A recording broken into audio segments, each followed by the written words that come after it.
and O'Farrell. This is the meeting of the Information Technology and General Services Committee, and we have, let's go ahead and take general public comment, and we have general public comment and multiple speaker cards. Mr. Herman.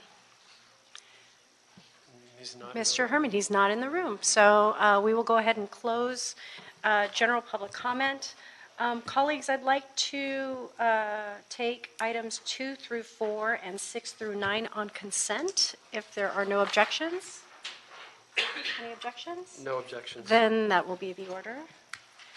And it has been requested by, it has been requested that item number 5 be continued. So without objection, we'll go. No objection. Okay, we will go ahead and have that item continued. And that will take us to item number 1. John White, City Clerk. Item 1, Department of General Services report relative to revising ordinance number 185326 for the sale of property located at 1611 South Beloit Avenue to correct inadvertent omissions to the legal description of the property and to add a new buyer to the deal at the request of Quattro SM Beloit Partners. Good morning, Dave Roberts, General Services. We are bringing this item to you today because we've had some revisions required for this surplus sale. We have a legal description that needs to be revised because of some easement issues, and also there's a new buyer who's being added to the acquisition. Okay. And those are the principal revisions that need to be made today. What were the reservations of the city's rights to easements on the site? What was omitted in the original negotiations? It was always understood that they would have the right to use the rear of the property, and they would use it as an alleyway. And in order for them to get the project they wanted to have, they needed to have all the square footage. So by taking away those easements, it reduces their footprint for what they can construct. But we've worked with them and determined that they can still do what they need just by doing the legal descriptions amendments, providing them easements, but not ownership. I'm sorry, colleagues, did you have any questions? Yes.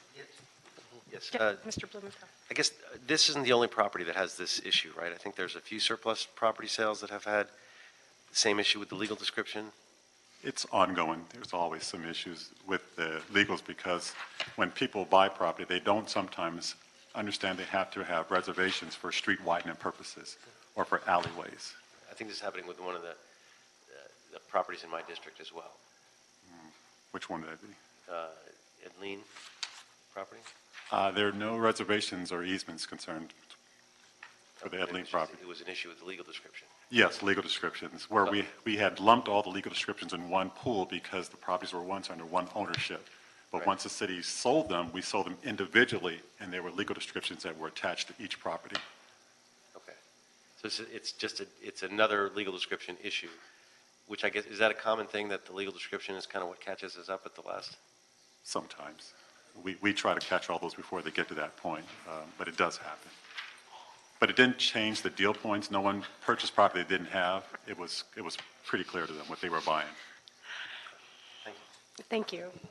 Just Mr. Madam Chair, in the the amendment for the emissions in item 3, I think it's meant to say to provide GSD with sufficient time to complete the sale of the property. The word time is omitted in my copy. Okay. So just let the record reflect that typo.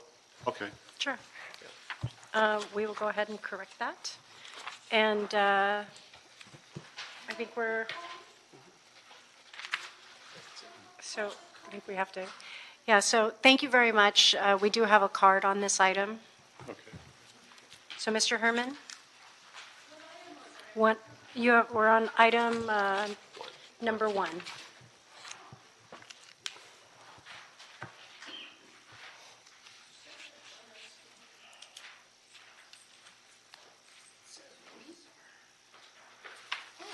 You boys meeting right here.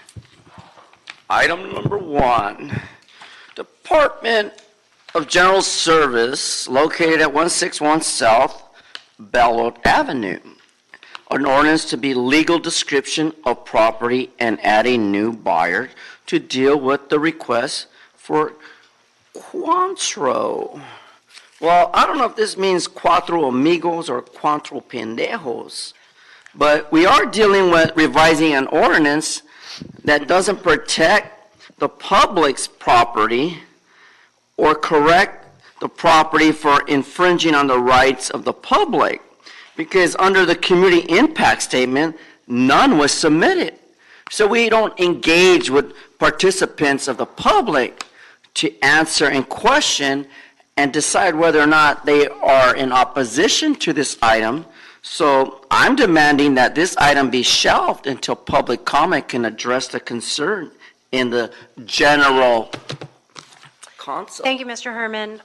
Colleagues, seeing no objection, we'll go ahead and approve item number 1. And have we cleared the desk? Yes.